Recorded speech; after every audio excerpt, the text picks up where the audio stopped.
cover. This day they will halt at Nob. They will shake their fist at the mount of the daughter of Zion, at the hill of Jerusalem. See, the Lord Almighty will lop off the boughs with great power. The lofty trees will be felled, the tall ones will be brought low. He will cut down the forest thickets with an axe. Lebanon will fall before the mighty. Chapter 10. Woe to those who make unjust laws, to those who issue oppressive decrees to deprive the poor of their rights and withhold justice from the oppressed of my people, making widows their prey and robbing the fatherless. What will you do on the day of reckoning, when disaster comes from afar? To whom will you run for help? Where will you leave your riches? Nothing will remain but to cringe among the captives or fall among the slain. Yet for all this, his anger is not turned away. His hand is still upraised. Woe to the Assyrian, the rod of my anger, in whose hand is the club of my wrath. I send him against a godless nation. I dispatch him against the people who anger me, to seize loot and snatch plunder and to trample them down like mud in the streets. But this is not what he intends. This is not what he has in mind. His purpose is to destroy, to put an end to many nations. Are not my commanders all kings, he says? Has not Calno fared like Carchemish? Is not Hamath like Arpad and Samaria like Damascus? As my hand seized the kingdoms of the idols, kingdoms whose images excelled those of Jerusalem and Samaria, shall I not deal with Jerusalem and her images, as I dealt with Samaria and her idols? When the Lord has finished all his work against Mount Zion and Jerusalem, he will say, I will punish the king of Assyria for the willful pride of his heart and the haughty look in his eyes. For he says, by the strength of my hand I have done this, and by my wisdom, because I have understanding.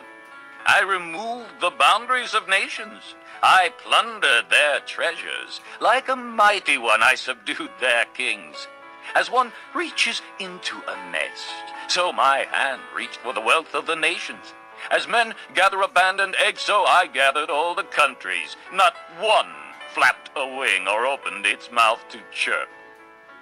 Does the axe raise itself above him who swings it, or the saw boast against him who uses it? As if a rod were to wield him who lifts it up, or a club brandish him who is not wood. Therefore the Lord Almighty, will send a wasting disease upon his sturdy warriors. Under his pomp a fire will be kindled like a blazing flame. The light of Israel will become a fire, their Holy One a flame. In a single day it will burn and consume his thorns and his briars.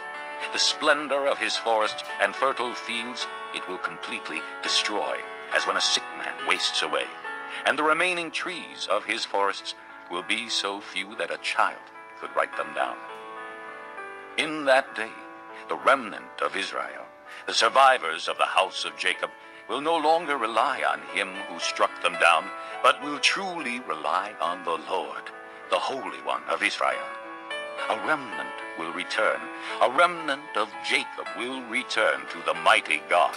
Though your people, O Israel, be like the sand by the sea, only a remnant will return. Destruction has been decreed, overwhelming and righteous.